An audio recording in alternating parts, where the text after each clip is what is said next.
Chers auditeurs de Radio Taïwan International, Jean-Yves Vertebise, maître de conférence à l'Université catholique Fulun à Taïwan, va vous présenter l'émission Géopolitique en Asie. Pour ce deuxième podcast de notre émission Géopolitique en Asie consacrée à l'Iran et la Chine, on va donc continuer ce qu'on a dit sur la semaine dernière. On va pas forcément parler de l'actualité la plus récente dans cette guerre Iran-Israël qui est extrêmement changeante et extrêmement complexe. On va plus revenir sur ce point de vue chinois et enchaîner directement sur ce que nous disions la dernière fois. La dernière fois, nous parlions de cette accusation assez fréquente de double standard de l'Occident, etc. Ici, on aimerait rappeler que s'il y a double standard, c'est pas forcément une spécificité occidentale ni européenne. En fait, c'est une spécificité de la plupart des régimes qui défendent leurs propres intérêts. Donc, ce qui est double standard, c'est que ce sont souvent les mêmes qui dénoncent une CPI vendue à l'Occident dans le cas de Poutine, mais qui admire la justice de la CPI quand il s'agit de Netanyahou. Donc, si on veut ne pas être double standard, il faut pouvoir dénoncer les deux à part égale. Or, la Chine, qui elle-même, elle ne cesse de dénoncer le double standard de l'Occident. Et pourquoi est-ce qu'elle fait ça, la Chine ? Parce que, évidemment, par là, elle sait qu'elle peut se mettre dans la poche les intellectuels post-coloniaux en Occident, pour qui l'Europe coloniale, les républicaines du 19e siècle, est un peu le paradigme historique de ce deux poids deux mesures, puisqu'effectivement, d'un côté, il y a une Europe qui fait l'apprentissage et l'expérimentation de la liberté au 19e siècle, de l'autre côté, il y a aussi une Europe coloniale qui prive les peuples colonisés de leur liberté. Et cela, la plupart du temps, au bénéfice, on va dire, exclusif, parfois, de la métropole. Et donc, la Chine, elle pratique elle-même le double standard, et on est un peu surpris que, et encore récemment, justement, au niveau de l'Iran, la Chine utilise encore cet argument du double standard, alors que c'est la Chine qui l'utilise. On va juste rappeler, en novembre 2024, au moment du mandat d'arrêt visant Netanyahou, la Chine, qui d'ailleurs, comme Israël et les États-Unis n'est pas un membre de la CPI, elle déclare qu'elle soutenait tous les efforts de la communauté internationale sur la question palestinienne, qui sont propices à l'équité, à la justice et au maintien de l'autorité du droit international. Donc ici, respect du droit international quand il s'agit du mandat d'arrêt visant Netanyahou, puisque évidemment la Chine courtise le Moyen-Orient et elle courtise évidemment et elle se place ici, en tout cas à ce niveau-là, dans ces années récentes, du point de vue palestinien, pour en fait mettre le monde arabe de son côté. Mais en revanche, quand il s'agit de la même CPI qui oppose le même mandat à Vladimir Poutine, la Chine, qu'est-ce qu'elle fait ? Elle dénonce le deux poids deux mesures de la CPI en l'enjoignant à adopter une position objective et impartiale et de respecter l'immunité de juridiction des chefs d'État en vertu du droit international. Donc ici, c'est assez magique, c'est-à-dire que la condamnation de Netanyahou respecte le droit international, mais la condamnation de Vladimir Poutine par la même CPI ici semble enfreindre le droit international. Voilà. Donc là, ce n'est pas un cas flagrant de deux poids deux mesures qui, donc, selon la plupart des intellectuels postcoloniaux, serait on va dire, le chef, les caractéristiques propres de l'Occident, hypocrite. Alors, en fait, on voit que voilà, c'est quand même une pratique assez courante, ce qui n'excuse ni l'un ni l'autre. Et d'ailleurs, cette déclaration de la Chine vis-à-vis de Vladimir Poutine, un peu remettant un tout petit peu, on va dire, en question cet arrêt de la CPI, au même moment, donc ça montre bien que la Chine ne respecte pas, au même moment où la Chine, où la CPI déclare, donc ouvre un mandat international contre Poutine, celui-ci, Xi Jinping va à Moscou, il rencontre Poutine et il annonce que les deux parties pratiqueront un véritable multilatéralisme, promouvront la démocratie dans les relations internationales, construiront un monde multipolaire, amélioreront la gouvernance mondiale et contribueront au développement et au progrès du monde.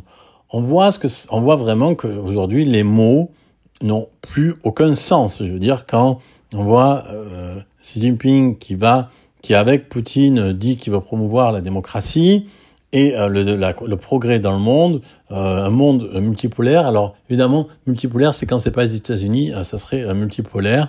On voit évidemment que les mots ont perdu une grande partie de leur sens. Mais ça, c'est un peu... En fait, c'est le politique a démonétisé le concept. La politique a vraiment... on irait vraiment dans le domaine du double standard de façon assez frappante. Et la Russie, évidemment, on va dire le stéréotype de ça.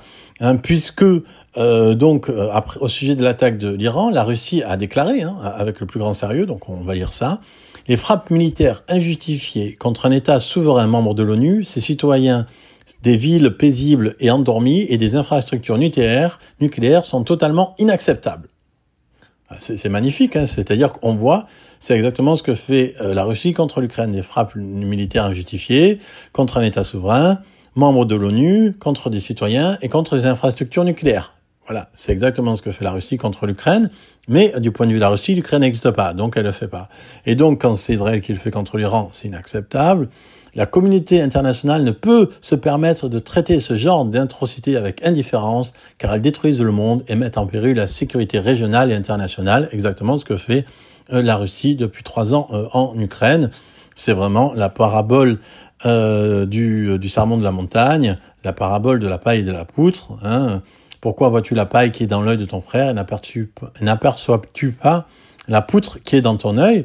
Et là, on est un peu dans cet ordre de grandeur, parce que on a 400 morts iraniens, on a plus de 400 morts iraniens. En tout cas, il y a une semaine, on a 200 000 morts ukrainiens. On voit qu'on est un peu dans cet ordre de différence de grandeur, entre 500 à 1000 morts, entre plus de 200 000 morts d'un côté.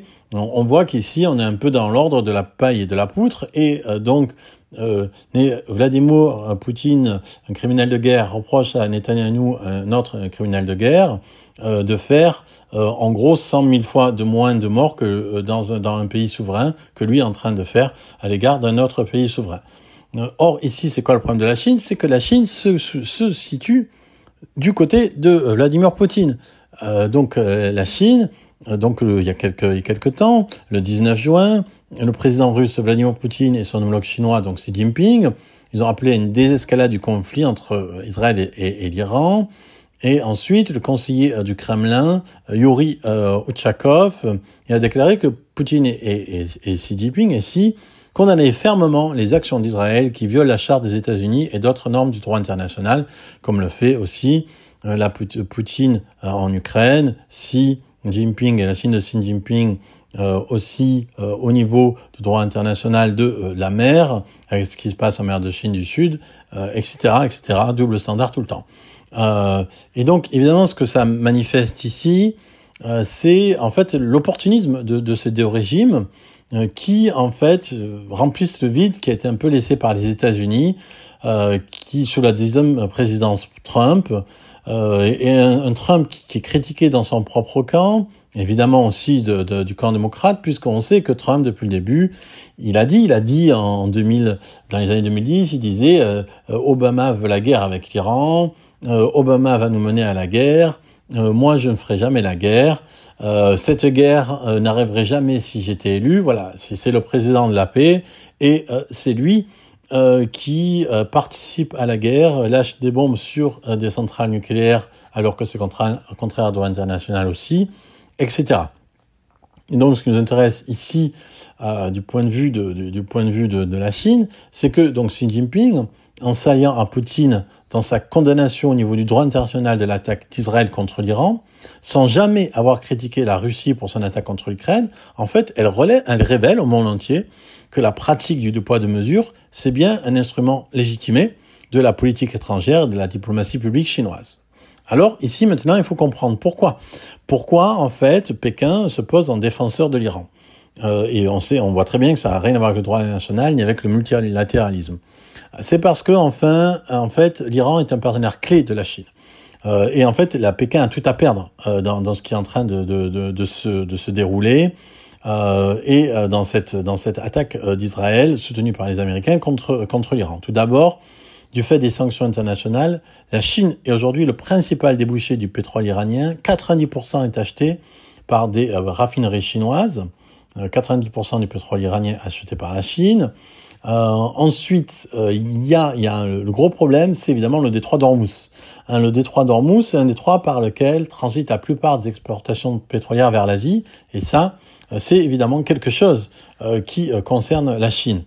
Ensuite, Pékin et Téhéran, ils ont signé un accord en 2021, un accord de partenariat de 25 ans, en prévoyant l'adhésion de l'Iran aux nouvelles routes de la soie. Et ça, c'est très important, parce que c'est le point d'entrée, si l'on veut, si on part du Moyen-Orient jusqu'à la Chine, ou le point de sortie, pour tout un réseau qui va de la Chine à travers toute l'Asie centrale jusqu'à notamment l'Afghanistan, notamment le Pakistan, évidemment.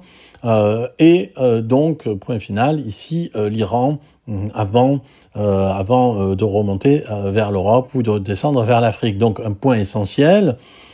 Et de plus, depuis 2024, il faut se rappeler que l'Iran est aussi membre à part entière des BRICS. Et les BRICS, c'est très important pour la Chine.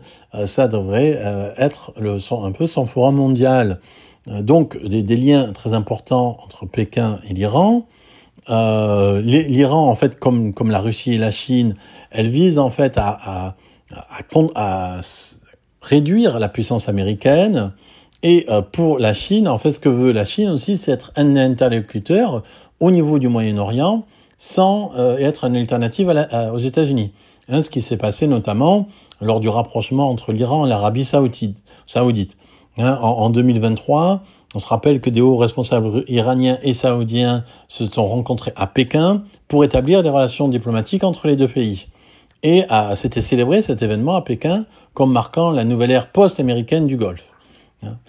Et donc un changement de régime, en fait, qui semble être voulu à la fois par Israël et les Américains, pourrait être quelque chose d'un coup en fait assez difficile pour Pékin, mais en même temps, le fait que ici il y a l'ouverture d'un nouveau front des États-Unis au Moyen-Orient pourrait être aussi pas forcément au désavantage de Pékin. On y reviendra sans doute prochainement. C'était Jean-Yves Heurtebise dans son émission Géopolitique en Asie